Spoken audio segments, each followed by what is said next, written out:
It all started when I was 2 years old. My mom used to say that the first 2 years of my life was like the quiet before the storm. And as soon as I was able to walk and talk, it was like all hell broke loose in my household. I was what you called the spirited child, which basically meant that I didn't listen to anybody, had to do things my own way. The challenge was I grew up in a household that was extremely controlling. My father was that my way or the highway kind of guy. Always had to follow his rules, his regulations. Here was the box. You have to live in this box. Live in this box and we'll be happy with you. Well, that didn't really mesh well with my spirited ways. There was a joke in my family that my terrible twos came, stayed a little longer, stayed a little longer, stayed a little longer, and finally left when I was 13 years old. I didn't really find that one funny either. Just to give you an idea of what I mean when I say I was spirited, I've got two older siblings. They would be sitting on the couch watching TV, minding their own business. I would come along with a bright new shiny toy in my hand and start bashing them over the head just for fun. I'm pretty sure I'm the only kid I know that had a lock on the outside of my bedroom door to actually keep me in there from all the times that they would say, "Michael, go to your room." But the challenge with being labeled from an early age was that I felt different.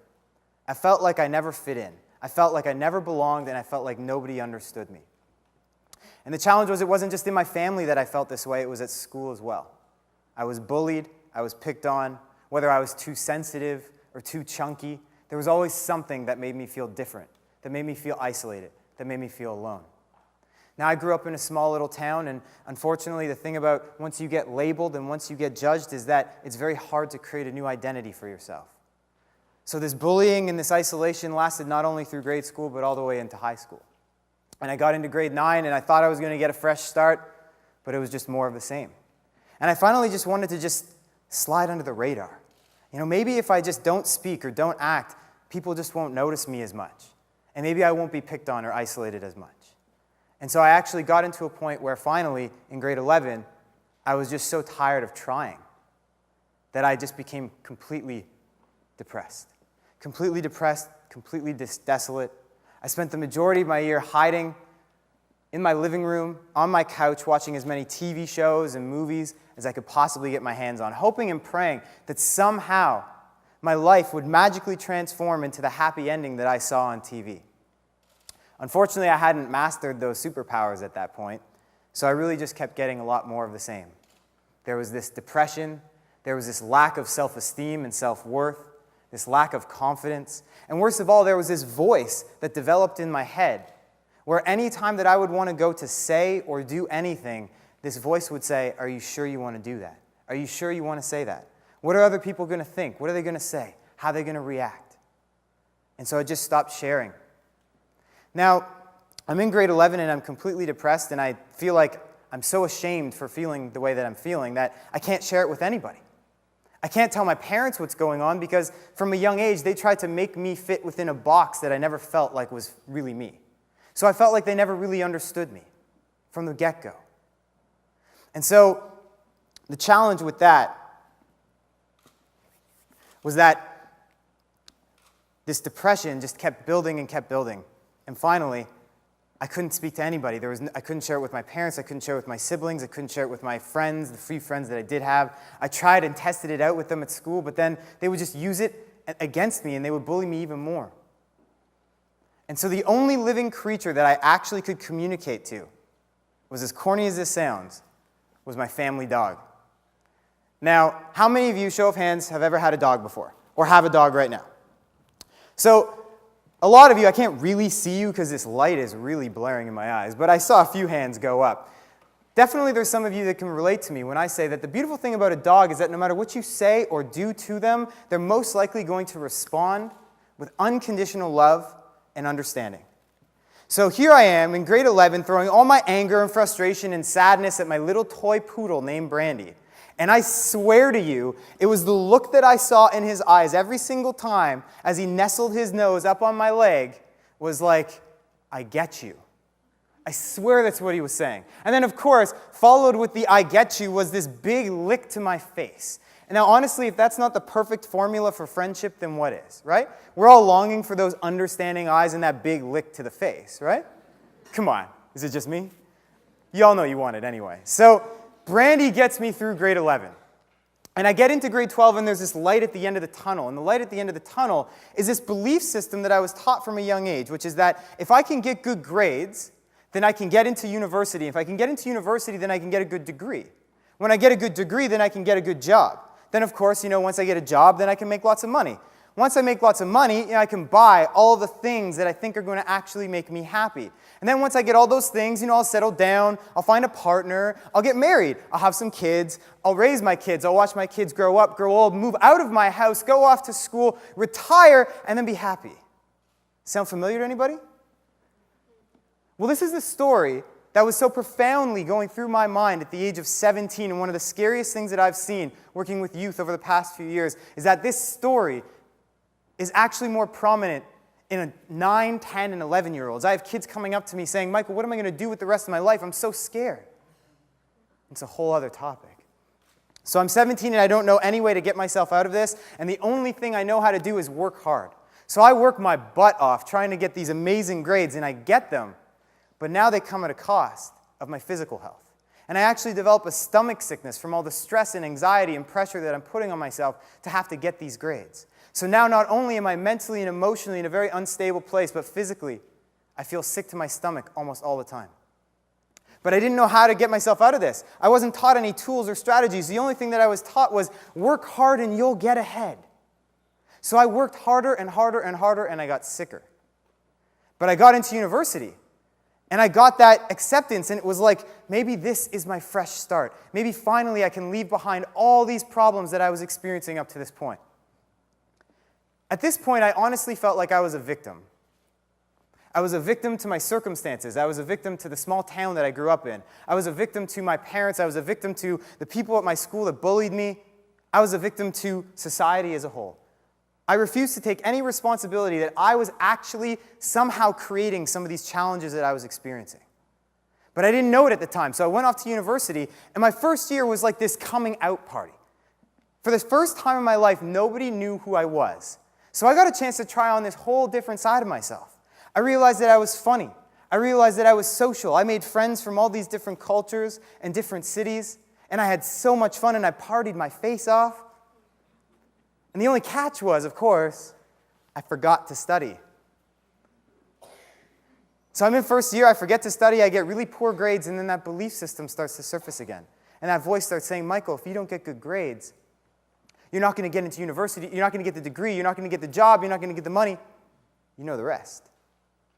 And so I actually start feeling guilty for having fun. First time in my life, I'm 18, and I actually felt like I was having fun, and I start to feel guilty. And I go into my second year, and I put an enormous amount of pressure on myself to have to get those grades. I work harder than anybody. I'm the guy you would come up to before the test, ask how to answer that question, and I would give you the perfect answer. But I get into the test, I see a question I don't know, and I freak out. I start calculating on my calculator how many marks that one question is worth and how it's going to affect my overall GPA. And then in my mind, this story's going crazy. Like, if I don't get this GPA, I'm not going to get this degree, I'm not going to get the job, my life is over, my parents are going to disown me, I'm not going to make any money.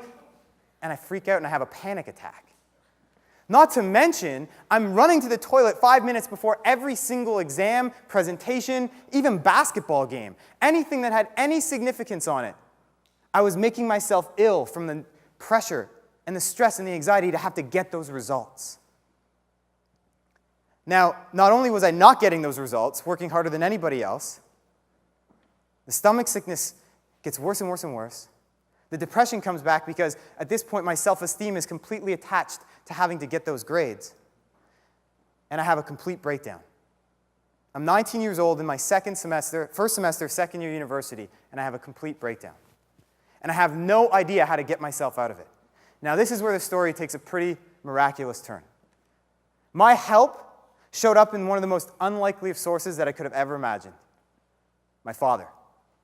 Now here's a man growing up, was this type A workaholic, was focused on money, power, profit, success, all external forms of validation. Spent 30 years running the family steel business. Got everything that he set himself out to achieve by the age of 50. But of course, the one thing that was missing, which is obviously the most important, is happiness. And he started to actually question everything that he lived for. Everything that he worked so hard to achieve. started himself on this radical journey of self-discovery and personal development, hired a life coach, read all these self-help books, and within a year had completely turned his life around. And not only did he turn his life around, he decided to become a life coach so that he could help other people step into that as well. And here I am. I'm 19 years old in my absolute rock bottom, and I see my dad show up as a completely different man. And not only that, but a completely different father. And it was his inspired action that got me to follow suit. And I said, if he can do it at 50, I got to be able to do this at 19. And I signed up, I put aside our personal differences, and I signed up and I became his first student. And he got a chance to learn how to be a life coach, and I got a chance to learn how to live a completely different life. And within 6 months of coaching with my dad, the depression, the stomach sickness, everything that I was feeling was completely gone. And for the first time in my life, I experienced sustained moments of happiness. I'm talking about real happiness. I'm not talking about the happiness when you get a good grade, or you get a promotion, or when someone laughs at your joke, or when you ask the girl or guy out and they say yes. I'm not talking about that kind of happiness, because unfortunately the reality is that doesn't really last. Maybe a couple days, maybe a week if we're lucky. I'm talking about real happiness. Now I stand before you 8 years after the point that I decided to make a different turn in my life. And I signed up to become my dad's first student. And not only did I get a chance to transform my life, but we transformed our relationship. And as of October in the fall of 2012, we published our first book together. And it's called Empowered Youth, A Father and Son's Journey to Conscious Living. And in that book, we share our story from two perspectives, but we also share our tools and our strategies to live a happier, healthier, more positive life. And there's one thing that I want to leave you at this talk that I think is the most important thing that we all need to understand, is that happiness is an inside job. Happiness is not something that's going to come from a paycheck. Happiness is not going to come from a new title or a promotion. Happiness is not going to come from a piece of paper that you get when you graduate college or university. Happiness is not going to come when everybody outside of your life validates you. It will not last. You will always be striving and never arriving. True happiness is a state of being. True happiness comes from within. True happiness is created by how you feel about yourself. When you focus on you, and you focus on changing you, and changing your mindset, and changing how you feel about yourself, you not only become happy about you, become happy about life. Success does not create happiness. I'm sorry, it doesn't. Happiness creates success. Focus on creating inner happiness every step of the way, and everything else will come from that. And I'm going to leave you by one quote, my favorite quote of all. Michael Jackson said it best. I'm starting with the man in the mirror, or woman,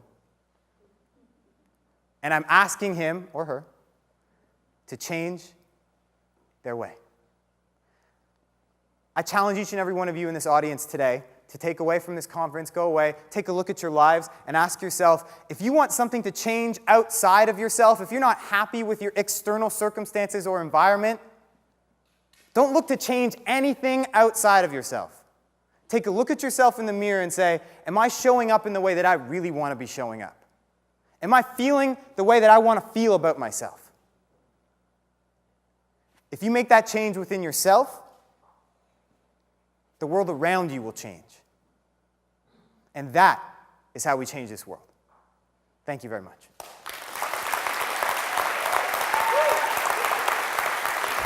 You will take turns tonight, not